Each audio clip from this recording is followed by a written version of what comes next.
Es ist Mittwoch, der 6. Mai. Ich begrüße euch ganz herzlich mit Jesaja 42,16. Ich will die Finsternis vor ihnen her zum Licht machen und das Höckrige zur Ebene. Lukas 1, 78 bis 79 lesen wir: Durch die herzliche Barmherzigkeit unseres Gottes wird uns besuchen das aufgehende Licht aus der Höhe, auf dass es erscheine denen, die sitzen in Finsternis und Schatten des Todes, und richte unsere Füße auf den Weg des Friedens. Plötzlich wird es Licht. Oder plötzlich gibt es das Licht. So ein Erlebnis habe ich gemacht. Ich knüpfe dort an, als ich in Marrakesch war, habe schon etwas erzählt. Ich war unterwegs mit dem Velo bis Gibraltar übergegangen, nachher auf Afrika, und wollte den höchsten Gipfel vom Atlasgebirge besteigen, Mount Toubkal. Jetzt bin ich also dort gestartet, habe ein Taxi genommen in das letzte hochgelegene Dorf, das es noch gibt. Es ist eine rasende und, wie soll ich sagen, eine gefährliche Fahrt, die ich dort erlebt habe. Ich bin glücklich ausgestiegen und bin dann nachher an diesem Abend noch losmarschiert, möglichst hoch rauf. Ohne nennenswerte Ausrüstung. Und etwas habe ich nicht bedenkt. Ich habe das zwar schon gelesen, auch schon gehört. Ich habe gewusst, dort in dieser Sahara-Zone unten, dort wird es einfach sehr schnell dunkel. Und so war es. Ich bin gelaufen, links von mir hatte es eine Schlucht, weit unten, mit einem reissenden Bach oder Fluss drin, ein Tobu. Rechts war einfach so eine steinige Flanke. Der Fußpfad hat dort dieser Schlucht entlang geführt. Und jetzt war es dunkel, ich konnte nur noch nach Gehör laufen. Und es hat mich immer wie gefährlicher gedacht, weil plötzlich stand ich da ins Leere und dann bin ich dann gleich irgendwo drunter. Ich habe mich zuerst angeklagt, warum ich auch nur so naiv sein konnte. Ich habe mich nicht vorbereitet darauf. Aber schon gleich habe ich gemerkt, Selbstanklage bringt mich hier nicht weiter. Gescheiter mache ich ein Gebet. Und so war es. Ich habe Gott um Hilfe gebeten. Ich habe mir zwar nicht vorstellen, wie das sein könnte. Aber als ich wieder aufgeschaut habe, sehe ich in der Ferne ein paar Flammen züngeln, ein Feuerchen, so ein bisschen rechts oben. Und ich stolpere so gut wie es geht dorthin. Im Näherkommen sehe ich Gestalten. Schemenhaft waren Hirten mit Kleinvieh, Schafen oder Geissen, ich weiss es nicht mehr. Sie haben, als ich dann zum Feuer zu suchen kam, mich herzlich willkommen geheissen. Sie haben gerade Ramadan gefeiert, das heisst, sie haben jetzt eben etwas essen dürfen. Jetzt, wo man einen weißen und einen schwarzen Faden nicht mehr voneinander unterscheiden kann, heisst es ja, haben sie angefangen zu kochen und jetzt war es nachher. Aus dem Undefinierbaren haben sie auch mir zu essen gegeben. Natürlich auch Getränke, das ist klar. Und sogar eine Hölle haben sie mir zugewiesen, mit Decken drinnen. Ich bin sehr glücklich dort eingeschlafen, aber nicht ohne noch einmal Gott Merci zu sagen. Andertags fällt die Sonne nahezu auf mein Gesicht. Ich komme aus dem Loch unten, gleissende Sonne trifft mich, wunderbar warm. Die Flohbissen, als ich davon übersät war, musste ich unbeachtet lassen. Ich habe die Hirten gesehen, grinsende Gesichter, jetzt bin ich besonders eindrücklich. Wir haben uns verabschiedet, ich mit Dank, und bin sehr motiviert abgestiegen und brauche noch einmal Licht. Ich komme nämlich zu einer Gabelung von diesem Gebirgsweg.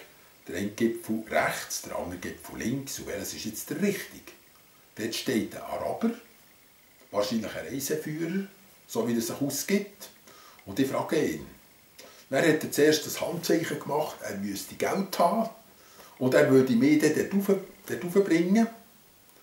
Ich sage, ich habe kein Geld.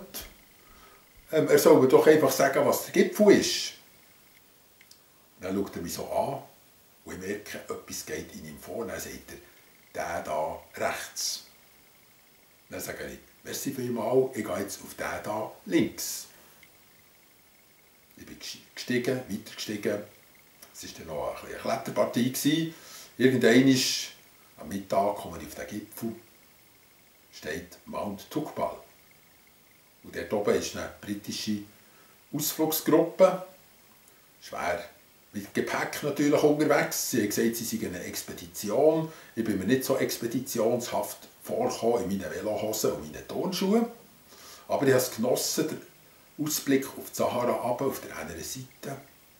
Die unglaubliche Weite. Eine kalte Luft ist aufgekommen, das weiss ich noch. Und dann habe ich mich wieder verabschiedet, bin wieder im Tal zu. Ich weiss nur noch, dass das Wasser, das ich aus diesem Bergbach dort oben getrunken habe, einfach besser war als jedes Wasser, das ich irgendwo, irgendwann auf dieser Welt hatte. Ja, wie müssen wir uns das Licht vorstellen, das hier in unserem Losungswort davon die Rede ist? Es gibt ja andere Verse, den Frommen geht das Licht auf in der Finsternis von den Gnädigen, Barmherzigen und Gerechten. Oder die Gott lieben, werden sein wie die Sonne, die aufgeht in ihrer Pracht. Es gibt ja Lichtwunder, so Sachen, die sich ereignen, wo ihm Gott durch irgendein Licht weiterhilft. Sei es eine Bewahrung, sei es eine Führung. Es gibt aber noch viel mehr innere Lichtwunder, dass eben Beleuchtung kommt ins Herz oder sogar Erleuchtung. Und ich denke, es geht viel mehr um das. Keine Frage, das geistliche Licht ist hier gemeint. Es ist Licht, das im Inneren wahrgenommen wird. Genauso wie auch die Finsternis ein inneres Phänomen ist, wenn man in die Bibel hineinschaut. Ich sage immer den Leuten, wenn sie zur Nacht Angst haben, denen, die ich seelsorgerlich betreue, vor der Dunkelheit musst du nicht Angst haben. Weil in der Dunkelheit scheint gleichzeitig Gottes Licht. Unsere Nacht ist nur Dunkelheit. Finsternis ist eine andere Nummer.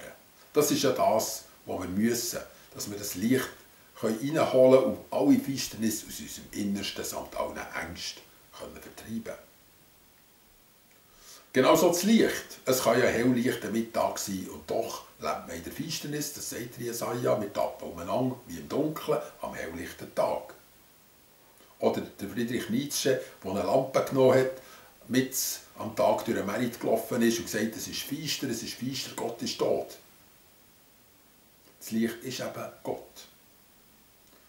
Er ist ja selber der gnädig, barmherzig und gerecht. Das heisst, wenn ein Mensch Gnade, Barmherzigkeit und Gerechtigkeit erfährt, kommt Licht in ihn hinein, er kann das empfangen. Das alles erklärt unser Losungswort eigentlich nur halb. Weil wenn man ganz genau liest, sieht man, Gott macht Finsternis zum Licht. Das ist noch eine andere Sache.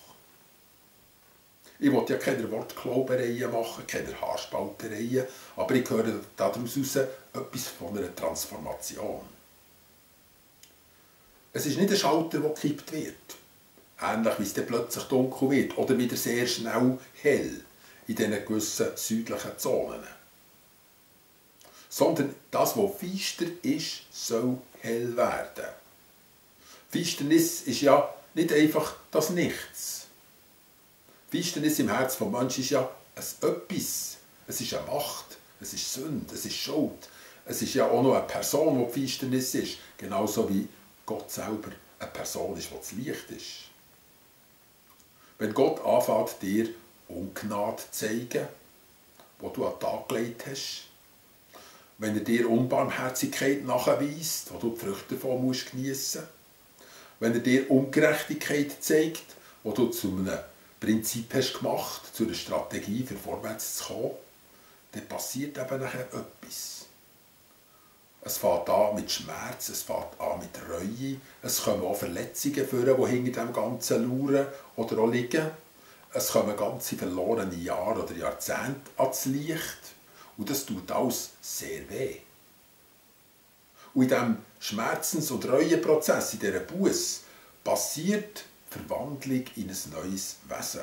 Gott macht wirklich aus Finsternis Licht. Es ist nicht nur so ein Satz. Aus Schwächen wird nachher Stärke. Und aus Stärken, die man vorher hatte, wird nachher eine Schwäche. Man kann schwach und empfänglich werden. Eben für noch mehr Licht. Wir sehen, dass die Umwandlung Gnade doppelt so hell leuchten, wie wenn sie eine Selbstverständlichkeit wäre. Wie wenn man so schlafwandlerisch durch ein Paradies laufen würde und sowieso ist immer alles Gnade. Aber die Leute, die mal im Finsternis waren, die haben natürlich ein ganz tiefes Wissen von dem, was sie jetzt haben bekommen. Und so macht Gott aus Finsternis Licht. Ich wünsche euch einen hellen Tag.